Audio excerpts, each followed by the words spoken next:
So what really dwells inside the giant tree in the forest? Watch till the end of this video and find out.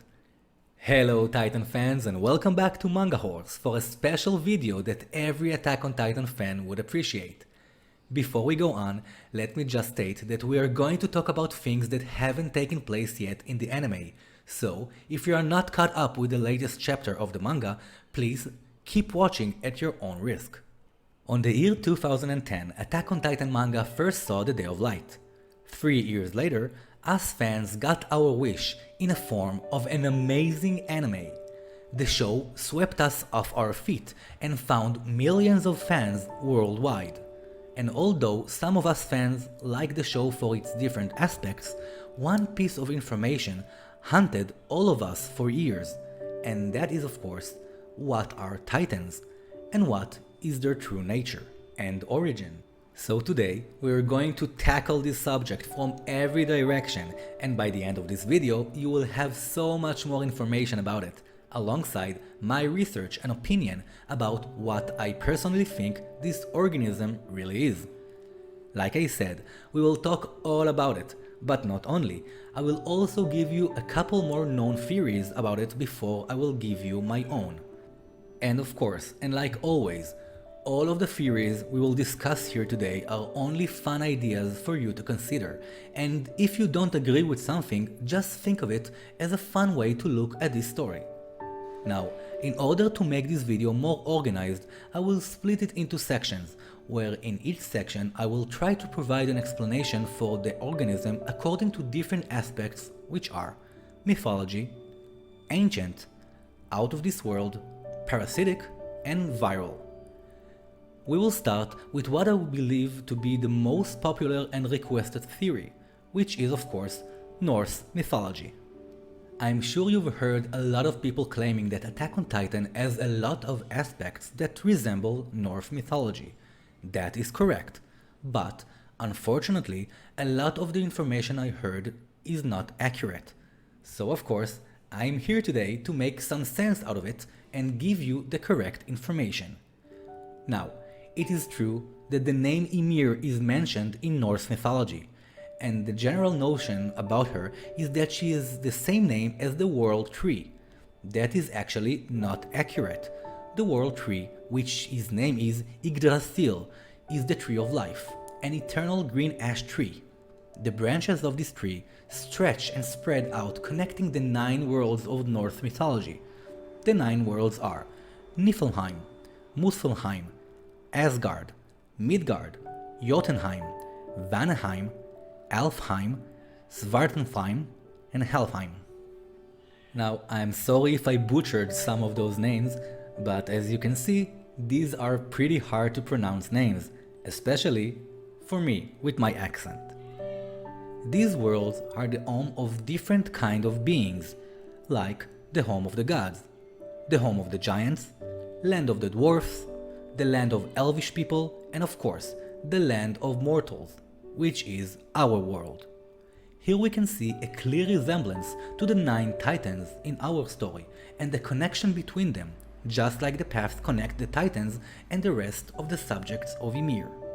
The branches of this giant tree spread up and above into the heavens, connecting all the realms. The second root from Yggdrasil goes down into the earth all the way to Jotunheim, the land of the giants, which I'm sure most of you familiar with if you're familiar with Thor. The frost giants also appeared in Thor's Marvel movies. So, who was Ymir according to Norse mythology if not the giant tree? Orgelmir, which also called Ymir, is actually the first being according to Norse belief. He was a giant who was created from the drops of water that formed when the ice of Niflheim met the heat of Muspelheim.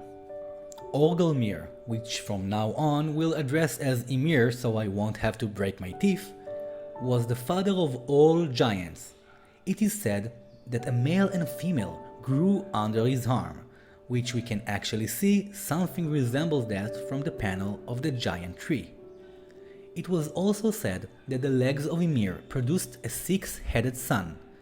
Now, if we add the 6-headed sun, with the male and female and also Ymir, we again get the number 9. It is important to say that Ymir was created long before the gods we all know, and actually Odin, the ruler of Asgard and the father of Thor, is the byproduct of Ymir. It is also important to mention that Odin, along with the gods like Vili and Ve, were the ones to kill Ymir. It is said that Ymir bled so much that his blood flooded and killed all the other giants, all but 2, which are the ancestors of all the giants in Jotunheim.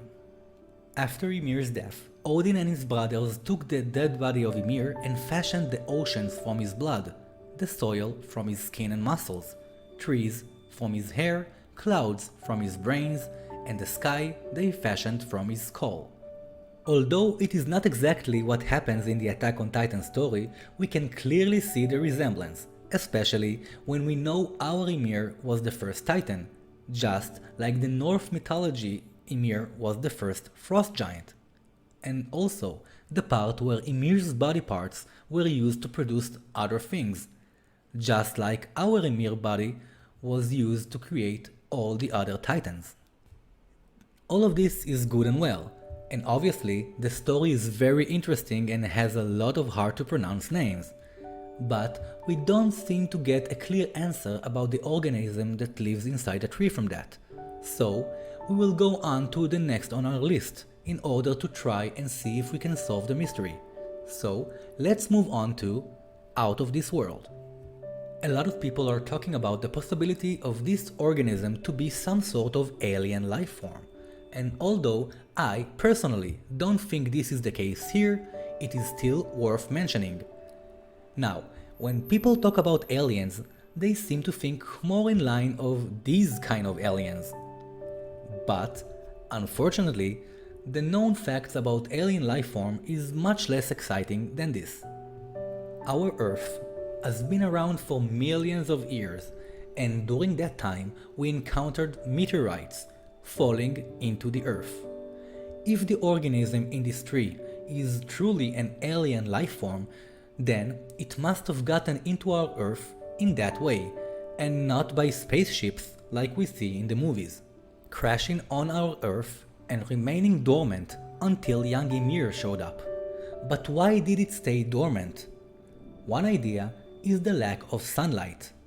In this chapter, we had this phrase of another world beneath ours where light cannot reach. Now, if we take this literally, we can assume that this organism needs a light source to be active.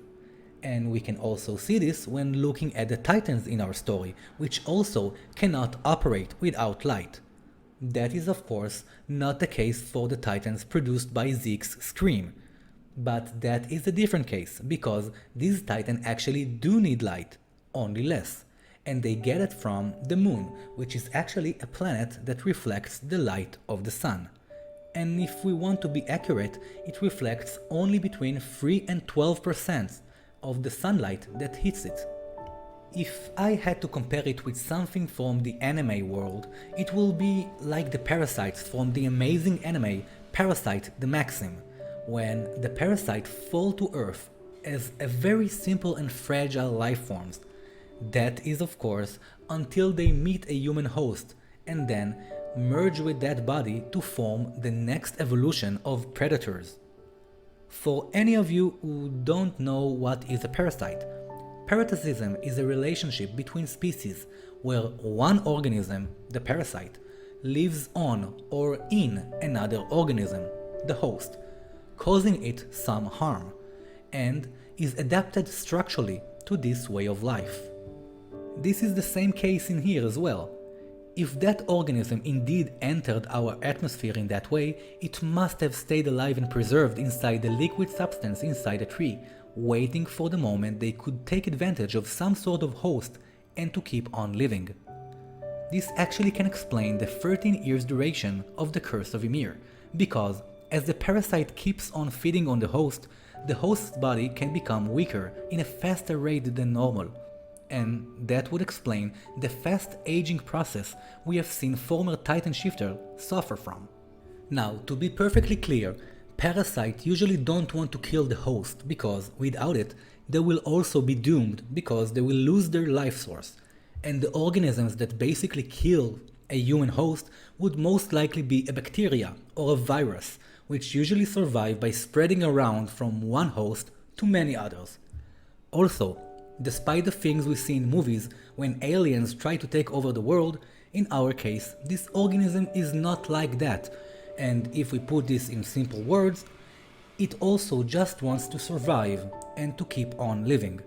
And indeed, this organism does spread to Maria, Rose and Sina, but you must remember that it wasn't its own doing, but actually it is the fault of the Eldian tribe king, which his action led to the spread of this organism to future generations by eating the user's body, or we might even say the infected host's body.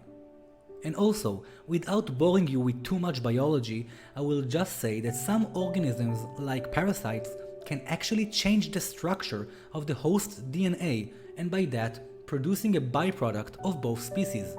That of course takes time, and it's considered as evolution process. After we talked about mythology, alien life forms, and even infections and parasites, and before we will continue to our grand finale, and the one that I personally think is the true origin of this mysterious organism, please don't forget to subscribe and to enable notification to not miss any of my next videos. And also, please give a like if you enjoyed this video, it will show me if you like this content. And like I promised, the last option we will talk about today is ancient or prehistoric. If you know my channel and my content, you already know that I take my research very seriously, and this case wasn't any different. I really spent hours trying to figure out the best solution for this mystery, and if you have seen my latest video, you might have already seen a glimpse of what I consider to be the best explanation. So, without further ado, let me present to you Hallucigenia, or as scientists like to refer to it as the headless worm. To be perfectly honest, there isn't much information known to us about this ancient creature, but I will tell you the things we do know about it and also give you some facts that will help you see why I think this is the organism we are looking for. First of all, the Hallucigenia got its name because of its dreamlike, trip-inducing appearance, and it is speculated to be one of the marine creatures that came into existence at the time of the Cambrian explosion, a biological bang that started the evolution of complex life forms about 542 million years ago. The Hallucigenia's size is about half to 3.5 centimeters. It has slender legs, each ending with a pair of claws, and if you look at our organism from this chapter closely, you will also see it has claws at the ends of its legs. To this day, scientists try to figure out how this creature walked and fed itself. Some say that each of his legs had some sort of a mouth. Others say that the legs used to pass on food along the body to the creature's mouth. And others even say that the Hallucigenia is actually a smaller part of a much larger organism that hasn't been discovered yet. So, why do I think this is our organism? First of all, the picture of the Hallucigenia fossils look very similar to our organism. Second, the Hallucigenia is considered to be a marine creature, which will also explain how this creature could have survived in the water beneath the tree for so long. Another thing, in the Attack on Titan video game, there was an artifact named a Mysterious Fossil, which also looks very similar to our organism and to the Hallucigenia. This artifact baffled a lot of players for years, until the last chapter of the manga. And lastly, the famous Attack on Titan OP, where we see prehistoric creatures running and trampling Eldians. This will finally be a worthy explanation for the connection of these prehistoric creatures to our story, and will signify evolution. Another fun fact about the Hallucigenia. For years, scientists tried to figure out the body structure of this creature by studying its fossils. And not only they found out that this strange creature had eyes, they also discovered something that looks like a mouth smiling. This fact actually surprised me as well. Although I think this is the creature we are looking for, I'm sure that Isayama gave it some abilities, and that won't be hard for him because, like I said, we don't know much about it. So, if you'll ask me, I would say that Isayama took the Hallucigenia and gave it some attributes as a parasite which can also manipulate the cell structure of the host body, and also it needs a human DNA to evolve and not animal DNA. One other thing about parasites and bacteria. When the host body is attacked or under some sort of stress or duress, some organisms will try to defend themselves, like, for example, protecting the body with some sort of defensive shell, or even attacking the attacker. That would explain why, in order to transform, the Titan shifters cut themselves, by that triggering the organism to defend itself by becoming a bigger predator, which is of course a Titan. Now, before we'll finish, I would like to give an honorable mention to another theory, which is the Upside Down, like we see in the show Stranger Things. It is a world underneath and opposite to ours, which is mentioned in other places other than Stranger Things. It would definitely fit the description in this chapter for a world beneath ours where light cannot reach, and also connected by water. This is not my favorite theory, but I still mention it for you to decide. We actually talked about a lot of options today, but now I would really want to hear your opinions about it in the comments here or in my social media accounts. So please, tell me what you think is the best explanation, and of course, tell me if you think I missed something. And that is all for today, my Titan-loving friends, and I really hope you enjoyed watching this video as much as I enjoyed making it. I will see you all next time, and before we'll go, let me just remind you all to dedicate your hearts to humanity inside and outside the walls, even if you're an organism that lives inside a giant tree.